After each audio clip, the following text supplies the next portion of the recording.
있습니다. 미국은 우리와 달리 징벌적 손해배상 제도가 있어서 중대한 과실이 인정되면 천문학적인 금액을 물어야 할 수도 있는데요. 사고 이후 쿠팡이 스스로 미국 기업임을 강조하고 있고 김범석 의장 역시 철저히 미국인으로 활동하고 있는 만큼 미국에서 제대로 책임을 가리게 될지 지켜봐야겠습니다. 뉴욕에서 나세용 특파원이 보도합니다. 쿠팡은 개인정보 유출 피해에 보상하겠다며 유효기간 석 달인 5만 원 할인권을 뿌렸습니다. 명품과 고가 여행 쿠폰을 빼면 5천 원짜리라는 지적이 나왔지만 쿠팡은 전례 없는 수준이라고 생색을 냈습니다. Our compensation package is worth 1.7 trillion Korean won, which we believe is unprecedented. 국내에서 소송이 줄이어 제기됐지만 배상 청구액은 10만 원에서 30만 원 수준에 그쳤습니다. 피해자들은 이번엔 거액의 징벌적 손해배상이 가능한 미국에서 새로 집단 소송을 제기했습니다. 미국 법원의 관할권을 인정받기 위해 미국 시민권을 가진 이모 씨 등 4명이 우선 대표 원고 자격으로 나섰습니다. 변호인단은 피해자들의 민감한 정보가 유출돼 신원도용과 금융사기 위험에 처했다고 주장했습니다. 10만 원이나 받을까? 이런 생각으로 다들 안 하시지 않습니까? 근데 미국에서는 그게 아니죠. 이 배상액이 기하급수적으로 늘어납니다. 피해자들은 한국 쿠팡의 모회사인 미국 쿠팡 INC와 함께 모습을 드러내지 않고 있는 김범석 의장에게도 배상을 청구했습니다. 미국 경영진들이 한국 쿠팡의 정책을 사실상 결정했고 특히 최종 결정권자인 김 의장은 보안상 위험을 방치한 책임이 있다는 겁니다. To put users' personal data, emails, addresses, credit cards in harm's way, those are the people that are most important. 미국에서 본격 재판이 시작되면 피해자들은 이메일과 회의록 등 증거자료 제출을 요구할 수 있습니다. 쿠팡은 개인정보 유출 사고를 일으키고도 미국 정계를 움직여 한국 정부가 차별 대우를 하고 있다는 여론을 조성하고 있습니다. 이번 집단소송 과정에서 미국 쿠팡 경영진들의 직접적인 책임을 가릴 수 있는 증거가 제시될지 주목되는 이유입니다. 뉴욕에서 MBC 뉴스 나세웅입니다. 밀라노 코르티나 단페초 동계올림픽이 오늘 새벽 화려한 개회식과 함께 막을 열었습니다. 두 개의 도시에서 공동 개최되는 첫 올림픽인 만큼 조화의 의미를 강조한 다양한 행사가 열렸는데요. 밀라노 현지에서 김수근 기자입니다. 사상 최초로 두 도시에서 공동 개최하는 이번 올림픽은 개회식도 두 곳에서 동시에 진행됐습니다. 분산 개최의 의미를 승화시켜 조화라는 주제로 이어진 행사는 이탈리아의 다채로운 문화 자산을 소재로 연출됐습니다. 지난해 세상을 떠난 패션계의 거장 아르마니의 작품을 입은 모델들이 이탈리아 국기를 상징하는 세 가지 색깔로 런웨이를 누빈 장면도 화제를 모았습니다. 경기가 열리는 지역에 따라 모두 4곳에서 선수 입장이 진행된 가운데 얼굴에 태극기를 새긴 차준환과 박지우를 기수로 세운 우리 선수단은 22번째로 입장했습니다. 흰색 단복을 맞춰 입은 선수들은 손을 흔들며 축제를 즐겼고 코르티나 단페초에서는 스켈레톤 홍수정이 동료의 목마를 타고 밝게 웃었습니다. 모든 선수가 박수를 받으며 등장했지만 벤스 미 부통령이 화면에 등장하자 미국 이민단속국의 총격 사건에 대한 반발로 야유가 쏟아지기도 했습니다. 개회식의 하이라이트인 성화 점화를 앞두고 세계적인 성악가 보첼리의 네순 노르마가 울려 퍼진 가운데 이탈리아 스키의 전설 코파뉴니와 톰바가 평화의 문에 불을 밝혀 올림픽의 시작을 알렸습니다.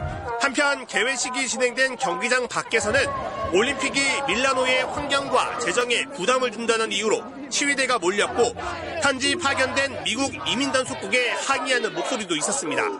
116개의 금메달을 두고 전 세계 2,900여 명의 선수들이 써내려갈 17일간의 각본 없는 드라마가 이제 본격적으로 시작됩니다. 밀라노에서 MBC 뉴스 김수근입니다. 최근 생성형 AI 사용이 확산하면서 AI를 이용한 범죄 역시 늘고 있습니다. AI 기술의 발전 속도가 워낙 빠르고 손쉽게 활용이 가능하다 보니 범죄를 막는 건 물론 현황 파악조차 힘든 상황입니다. 유태경 기자입니다. SNS에 올라온 택배 사진입니다. 판매자가 택배를 붙였다며 송장 사진을 보낸 건데 주소와 바코드까지 선명해 믿고 거래했지만 알고 보니 AI로 합성한 가짜 사진이었습니다. 이렇게 AI로 합성한 가짜 사진이 온라인 중고거래 사기에도 악용되고 있는데요. 얼마나 쉽게 만들 수 있는지 직접 해보겠습니다. 날짜와 이름을 쓴 메모가 쉽게 합성되고 정교한 영상도 만들어줍니다. 최근 생성형 AI를 악용한 신종 범죄가 다양해지고 빠르게 늘고 있습니다. 지난해엔 부산의 한 20대가 챗 GPT로 진단서 내용을 위조해 보험사로부터 1억 5천만 원의 보험금을 타냈다 적발됐고 생성형 AI로 가짜 탄원서를 쓴 마약사범이 징역형을 선고받기도 했습니다. 지난해 적발된 AI 활용 딥페이크 성착취물만 1,500여 건. 전체 사이버 성폭력 범죄 중 35%나 됩니다. 하지만 막상 관련 범죄 통계는 집계조차 되지 않고 있습니다. AI를 활용한 범죄에 대해서도 그것이 사기죄면 사기죄로 분류되기만 할 것입니다. 따로 통계를 낼 필요가 있고요. 무분별한 AI 제작물 유통을 막겠다며 올해부터 AI 기본법도 시행에 들어갔지만 실효성은 의문입니다. AI 활용 사진, 영상에 AI를 활용했다는 표시를 하도록 의무화했지만 본사가 해외인 AI 사업자에겐 적용이 까다로운 데다 최근엔 AI 제작물 표시 자체를 지워주는 앱까지 등장했습니다. 시민들에게 어떠한 피해를 어떻게 줄지를 모르는 범죄들이 자꾸만 나타날 것이다. 제도적이고 법적인 노력들을 심각하게 고민할 때다. AI 제작 여부를 판별해주는 서비스가 나오면 또 이를 비웃듯 판별이 불가능한 새로운 AI 기술이 나오는 게 현실인 요즘. 법과 제도 정비를 포함한 종합 대책 마련과 사회적 고민이 필요해 보입니다. MBC 뉴스 유태경입니다. 일제강점기 조선인 강제징용 현장이었던 조세희 해저탄광에서 84년 만에 희생자로 추정되는 두개골이 발견되면서 한국과 일본 유족들이 함께 모여 추도 집회를 열었습니다.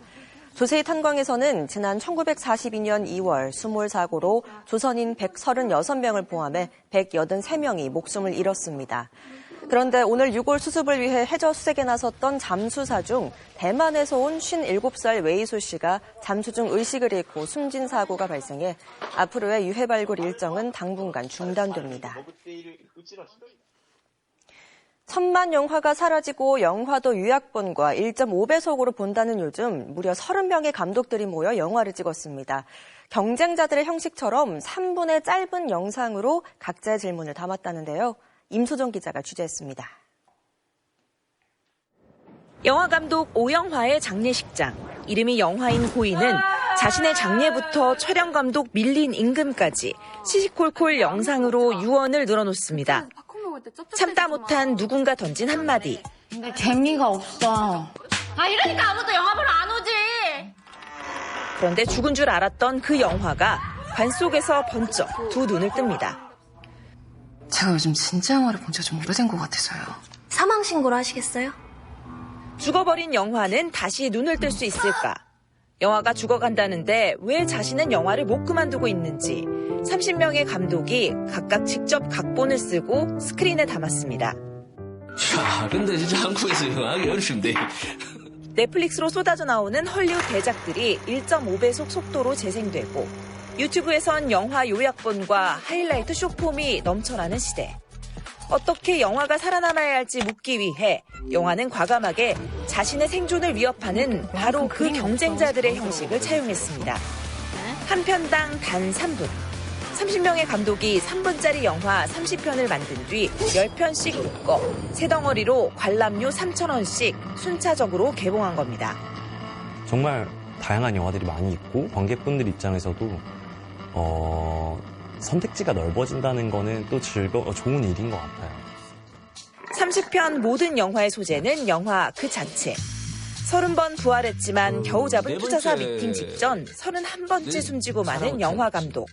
다시 영화 붐이 올 거라 믿고 평생 기도하다 백골이 된 영화 관객. 자칫 짧을 법한 3분의 러닝타임 속 30명 감독들은 씁쓸한 웃음과 함께 영화가 과연 죽었는지 다양한 방식으로 관객들에게 묻습니다. 앞으로 계속 영화 일을 할 수 있을까에 대한 불안감이 점점 커지고 있어서 미래에 대한 불안감. 감독들이 영화를 고민하고 관객들에게 영화 자체에 대해 묻는 영화. 예전보다 크게 줄었지만 그래도 여전히 관객들이 영화관을 찾는 건 영화인들이 스크린 위에 펼치는 창작에 대한 고민과 열정이 보고 싶어서인지도 모릅니다. 때로는 그것 때문에 혼란스럽고 답답할 때도 있지만 그것을 에너지로 삼아서 또 다른 새로운 게 나올 수 있다. MBC 뉴스 임소정입니다.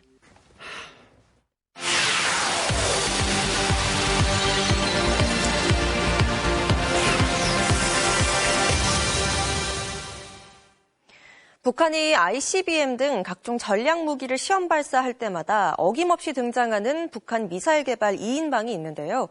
이들은 누구이고 역할은 무엇인지 김필국 논설위원이 살펴봤습니다. 얼마 전 북한 김정은 위원장이 딸 주혜와 함께 참관한 대구경 방사포 시험 발사 현장. 2명의 군부 인사가 등장합니다. 조선노동당 중앙위원회 제1부부장 김정식 동지, 조선민주주의인민공화국 미사일 총국장 장창하 동지가 동행했습니다. 새벽 2 실시된 극초음속 미사일 발사에서도 이들은 김 위원장 옆에 나란히 섰고 화성포 계열의 ICBM 발사는 물론 김정은 집권 후 진행된 각종 미사일 발사에서 핵심 2인방으로 존재감을 드러냈습니다. 최고사령관 동지 손길 아래서 우리 로켓 투 전문가들도 믿기 어려운 기적적인 기적이 연이어 일어났습니다.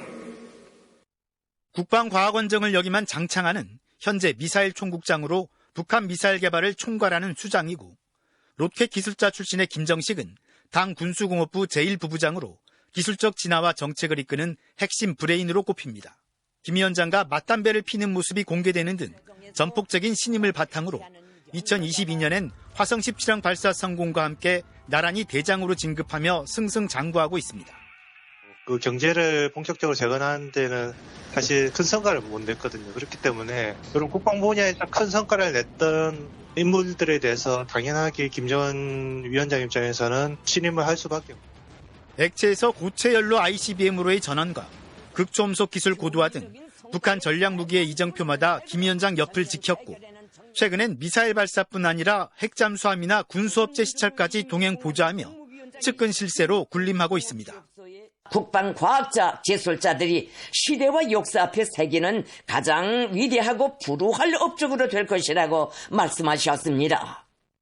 러시아와의 군사협력이 강화되면서 이들의 역할은 한층 커진 것으로 분석됩니다. 전쟁에서 좀 밀려있던 러시아가 공세적으로 공격할 수 있도록 많은 기여를 했다고 생각되기 때문에 김정은 위원장 주변에서 북한의 무기뿐만 아니라 미사일 개발까지 중책을 계속 맡을 걸로 보여집니다.